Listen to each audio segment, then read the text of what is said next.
In Lesson 6.2, you will solve systems of equations by using the substitution method. To solve a system of equations using the substitution method, you need to first have at least one of the equations solved for a variable. Once you have one of the equations solved for a variable, you will substitute the resulting expression from step 1 into the other equation for the variable that it's equivalent to, and then solve. Then you're going to substitute the value you just found in step 2 into one of the equations to find the value of the other variable, and then you'll write your solution as an ordered pair. This will make much more sense as we go through the first example. In our first example, we already have step 1 done. This first equation is already solved for a variable. It's solved for y. So we're going to move on to step 2. Step 2, which is to substitute this for y into the other equation. So I'm going to go ahead and write 3x plus 2x plus 1 equals negative 9. Now to solve this equation, we're going to first simplify the left side by combining like terms. 3x plus 2x is 5x. So this is 5x plus 1 equals negative 9. Now you're going to subtract 1 from both sides. 5x equals negative 10. Now divide both sides by 5. X equals negative 2. Now for step 3, we're going to substitute what we just got here into one of the equations to find the other variable. It doesn't matter which one you plug it into. I'm going to choose to substitute it into the first equation. So in place of x in the equation y equals 2x plus 1, I'm going to put this negative 2 right there in for x. So y is going to equal 2 times a negative 2 plus 1. 2 times a negative 2 is negative 4, and then a negative 4 plus 1 is negative 3. So now our last step is to write the solution as an ordered pair. So in step 4, I'm going to write the x value and then the y value. So negative 2, negative 3 is the one point that the two equations have in common. So that is the solution to the system. You can check your work by plugging them both into the original equations. 2 times a negative 2 is negative 4. Negative 4 plus 1 is negative 3, which is what we're supposed to get. Now if I plug it into this bottom one, 3 times negative 2 is negative 6, and negative 6 plus negative 3 is negative 9. So I know we have landed on the solution to the system. You may want to pause the video and try the next one on your own. Step 1, once again, is already done. Step 1 is already done, so we are going to move on to step 2. Step 2 is going to take all of this stuff right here that's equal to y, and I'm going to plug it in place of y. So 5x plus 3 times the quantity 4x minus 6 equals negative 1. Now we're going to simplify this equation by using the distributive property. So we have 5x plus 3 times 4x, which is 12x, and then positive 3 times a negative 6, which is a negative 18, so minus 18 equals negative 1. Combine like terms on this side, we have 17x minus 18 equals negative 1. Now add 18 to both sides.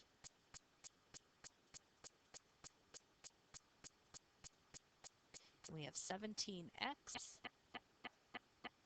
equals 17. Divide both sides by 17. and we have x equals 1. I'm out of room, so I'll just write it here on the side. Now step 3 is to take what we just got and plug it into one of the equations. I'm going to go ahead and plug it into the first one, since that's going to be the easiest one to find out what y is. Y equals 4x minus 6.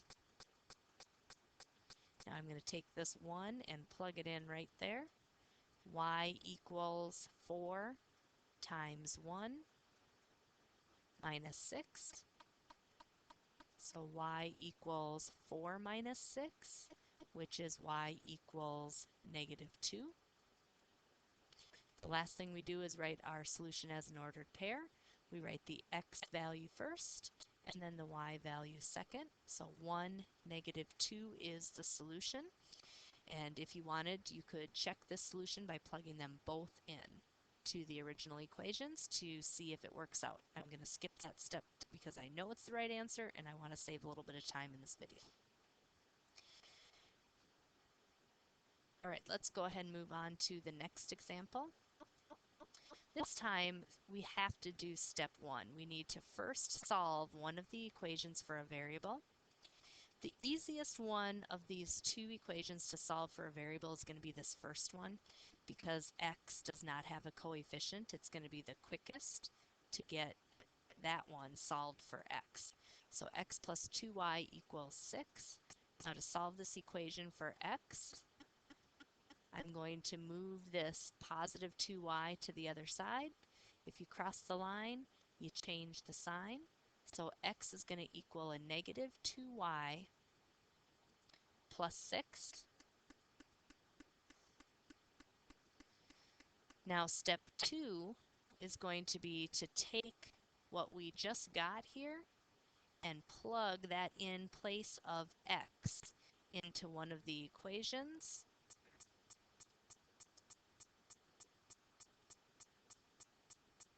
Or into the other equation, I should say. So I'm going to put that right there. 3 times the quantity negative 2y plus 6 minus 4y equals 28. Now you're going to want to do the distributive property. 3 times a negative 2y is a negative 6y. 3 times a positive 6 is a positive 18. Bring down the minus 4y equals 28. Now we can simplify the left side by combining like terms. I have a negative 6y and a negative 4y that can be put together to be a negative 10y plus 18 equals 28. Now to get the y by itself, we're going to subtract 18 from both sides.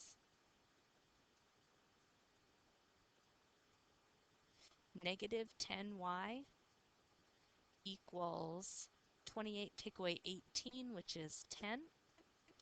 Divide both sides by negative 10. And we end up with y equaling a negative 1. Now you're going to take that and plug it into one of the equations to see what x is. I'm going to go ahead and plug it into the first one. So step 3, I'm going to take the equation x plus 2y equals 6. And I'm going to plug this negative 1 in place of y. That's going to go right there. X plus 2 times a negative 1 equals 6. X plus negative 2 equals 6. Now to get rid of that negative 2, we're going to add 2 to both sides. X equals 8. Now we can go ahead and do step 4, which is to write the answer as an ordered pair. We're going to write the x value first. X value is 8. The y value is negative 1.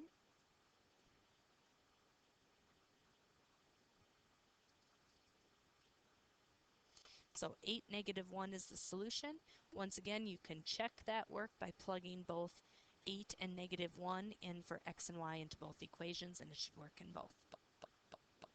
You may want to pause the video and try the next one on your own. I'm going to choose the second equation to solve for y for our first step. So y minus 3x equals negative 13. Now to solve this for y, I'm going to move this negative 3x to the other side.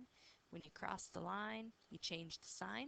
So y equals a positive 3x minus 13. Now we can move on to step 2, which is going to be to substitute this 3x minus 13 in for y. So I'm going to go and take this right here, and I'm going to plug that in place of y in the other equation. So step 2 is going to be 4x plus 5 times y, and y is going to be the quantity 3x minus 13 equals 11. Now we're going to simplify the left side by using the distributive property. We're going to first bring down the 4x, and then 5 times 3x is 15x. And then 5 times a negative 13, that's going to be a negative 65 equals 11. We're going to simplify the left side by combining like terms. 4x plus 15x is 19x minus 65 equals 11. Now we're going to add 65 to both sides.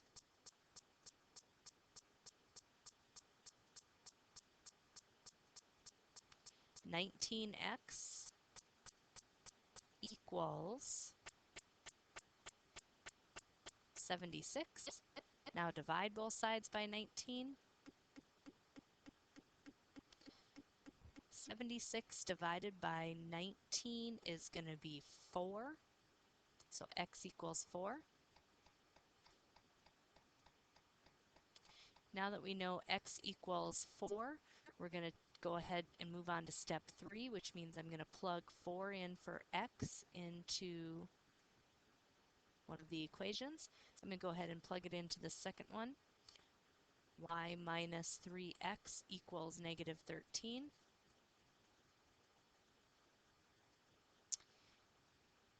And like I said, I'm going to plug in 4 for x.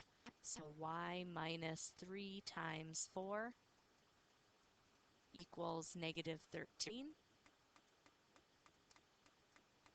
Y minus 12 equals negative 13, because the negative 3 times 4 is negative 12. Now add 12 to both sides. You end up with y equals negative 1.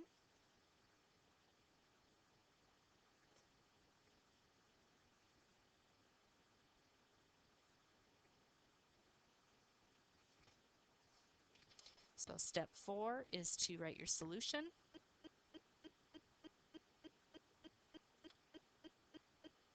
The x value is 4 and the y value is negative 1.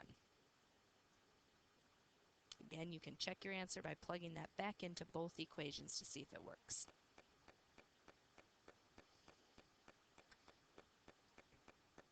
Example 3 is one where we have something sort of unique happening. We already have step 1 done. This is already solved for a variable, so we're going to go ahead and take this and plug it in for y. That's going to be our step 2. So we're going to have negative 6x plus 3 times the quantity 2x minus 4 equals negative 12. Now let's go ahead and do the distributive property. So we end up with negative 6x plus 3 times 2x is 6x. And then 3 times a negative 4 is negative 12 equals negative 12. Now when we combine like terms on the left, negative 6x plus 6x is 0x. So we end up with negative 12 equals negative 12, which is an identity, which means there is an infinite number of solutions.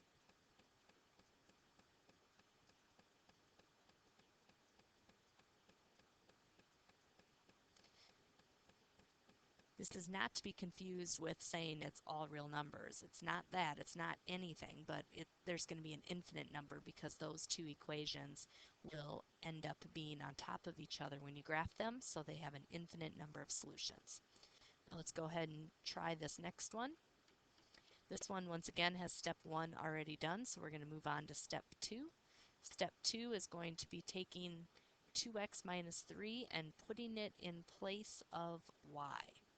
So we have 2x minus, and then this is important, we need to put the 2x minus 3 in parentheses because we're subtracting all of that. So we have to really distribute that negative to everything that's inside of there.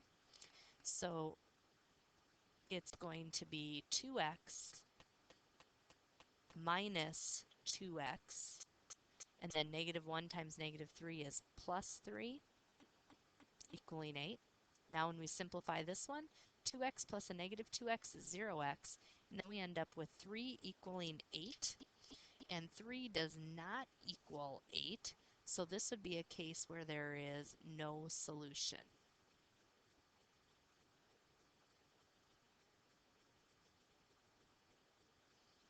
All right, the last example. Write and solve a system of equations. A store sold a total of 125 car stereo systems and speakers in 1 week. The stereo system sold for $104.95 and the speakers sold for $18.95. The sales from these two items totaled $6,926.75. How many of each item were sold? Well, if we take the number of, let's have C be car stereos.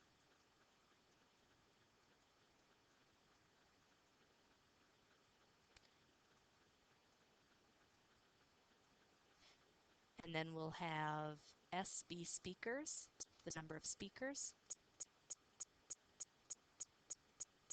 Due to time, I'm not going to actually go through and solve this system, but we're going to go ahead and write the system that you could then use the steps from above to solve. It says a store sold a total of 125 car stereo systems and speakers. So the car stereos plus the speakers has to equal 125. That's one of your equations. And then the second equation has to do with the cost or the total price. Car stereos were $104.95. So if we take $104.95 times the number of car stereos plus the price of the speakers, which are $18.95,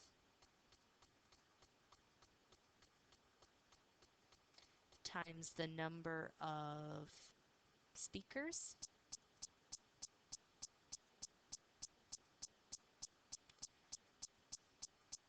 those two things added together have to total $6,926.75. So if you wanted to go through and solve this system, you'd want to take this first equation and either solve it for C or S, and then plug what you get into this equation to solve for the other variable. In the end, if you wanted to try this one on your own, in the end you are supposed to get 53 car stereos. So the number of car stereos equals 53, and the number of speakers is 72.